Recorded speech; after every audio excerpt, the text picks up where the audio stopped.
Le Parlement européen appelle à une résolution contraignante du Conseil de sécurité des Nations Unies pour répondre à l'attaque chimique en Syrie. Dans un texte voté ce jeudi, les eurodéputés insistent, des mesures de dissuasion ne doivent pas être exclues. Et pour le président de la Commission Affaires étrangères, la volte-face du pouvoir syrien ne suffira pas. C'est de sa coopération que dépendra la suite. Ils l'ont fait parce qu'ils ont peur d'une intervention militaire. Et s'ils n'obtempèrent pas dans un certain laps de temps, ils auront ces frappes. Et ce sera encore plus justifié. Mais ce représentant de l'opposition syrienne à Bruxelles se dit, lui, lassé de ne rien voir venir, malgré les déclarations quotidiennes des uns et des autres. Pour être honnête, nous sommes fatigués de cette indignation. Depuis le début de la crise syrienne, le régime et les Russes ont la main.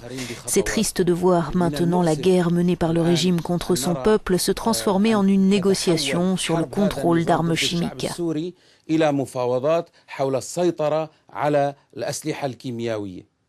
Le massacre de centaines de civils par armes chimiques le 21 août a forcé la communauté internationale à réagir et la menace de frappe a cédé la place à un compromis précaire sur le contrôle de l'arsenal chimique syrien.